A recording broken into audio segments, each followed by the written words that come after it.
जनजातीय क्षेत्र चक्राता विधानसभा के फेडिज गांव में अनुसूचित जनजाति आयोग की अध्यक्ष लीलावती राणा ने शुक्रवार को शिविर में लोगों की समस्याएं सुनी। इस दौरान अधिकारियों के वहां पर नहीं पहुंचने पर उन्होंने कड़ी नाराजगी जताई। उन्होंने कहा कि शिविर में अधिकारियों के ना पहुंचने पर अधिकारियों को आयोग में तलब किया जाएगा। उन्होंने लोगों को जानकारी देते हुए कहा कि केंद्र और राज्य सरकार द्वारा चलाई जा रही योजनाओं के बारे में लोगों को जानकारी दी जा रही है।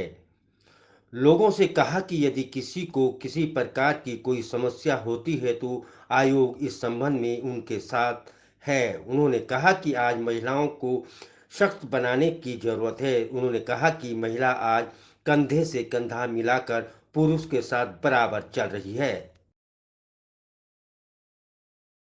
जी, हम डीएम को और एसएसपी को लिख के देंगे कि जो भी हमने यहाँ आयोग का कार्यक्रम लगाया था, तो यहाँ पर जो अधिकारी नहीं पहुंचे, क्या कारण था, क्यों नहीं पहुंचे, उसके लिए हम उनको लिख के नोटिस जारी करेंगे। अब जैसे काफी महिलाएं थी, जनजाति महिलाएं थी, उनको क्या कहना है? जनजाति महिलाएं थी, उन्होंने अपनी अपनी यहाँ पर समस्याएं रखी हैं, और जो भी समस्याएं हैं, जिस स्तर के अधिकारियों की समस्या है, उन अधिकारियों को जिले स्तर के अधिकारियों को भेजेंगे और उनकी समस्याओं का समाधान करेंगे। आप देखिए कि हमारा जो क्षेत्र है आदिवासी क्षेत्र में आता है, और महिलाएं जो हैं बहुत बड़ी भूमिका निभा रही हैं।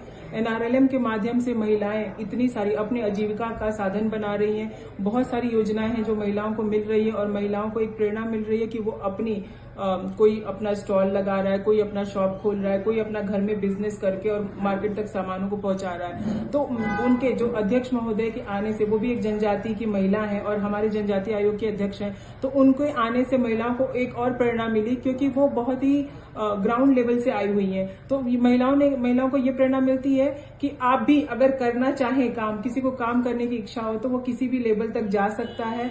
और यहाँ पे हम लोग इस तरह के जो कार्यक्रम करते हैं, तो महिलाएं जो जो प्रोडक्ट बनाती हैं, वो लोगों के माध्यम में आता है कि क्या क्या प्रोडक्ट बना रही हैं, तो उससे और महिलाओं को ये सोचने का मिलता है कि हम भी ये कर सकते हैं। तो ये बहुत अच्छा माध्यम है। अगर कोई यहाँ पे अगर आयोग ऐसे आते हैं, कैंप करते हैं, और महिलाओं का जो उत्साह है वो और ज्यादा बढ़ जाता है। आप प्रबंधक मिशन भी है ब्लॉक में, आप महिलाओं को किस तरह की प्रेरणा दे रही हैं? देखिए, मैंने ब्लॉक में जब से ज्वाइन किया है, मुझे 6 महीने से ज्यादा हो गया है, तो मैं पूरे क्षेत्र में सबसे पहले भ्रमण कर रही हूँ। भ्रमण करके एनआरएलएम तो बहुत टाइम पहले से चल रहा था, लेकिन जब से मैं आई हूँ तब से जो जो भी समस्या उन महिलाओं की है, वो समस्याएं सुन रही हूँ। वो समस्याएं सुनने के बाद उस समस्याओं का किस तरह से समाधान कराया जा सकता है। जैसे कुछ महिलाओं के ऑनलाइन फॉर्म्स जो है, मतलब जो आप एनआरएलएम के समूह बनते हैं, वो ऑनलाइन होने चाहिए। वो ऑनलाइन बीच में नहीं हुआ था, तो वो ऑनलाइन करवाया। महिलाओं को रजिस्टर मिलने चाहिए जो अपने पंचसूत्री का पालन कर पाए, तो महिलाओं को रजिस्टर दिलवाया। ये 2 चीजें होने के बाद अब महिलाओं का हम लोगों ने, पिछली बार हमारे कुछ 32 ट्रेनिंग हुई थी महिलाओं को, और इस बार भी हर मंथ में ट्रेनिंग का प्रोग्राम है। जैसे हमारे जून मंथ में ही 5 ट्रेनिंगें कराई जा रही हैं। तो महिलाएं ट्रेनिंग से बहुत सारी चीजें सीखें और सीख के अपना जो रोजगार है वो शुरू कर पाए। और हमारा ये मेन मकसद है कि बहुत सारी लखपति दीदियां हम इस साल में दें, और लखपति दीदियां तभी दे पाएंगे जब महिलाएं लाखों रुपए कमाना शुरू कर देंगी। तो उसी दिशा में हम लोग प्रयासरत हैं।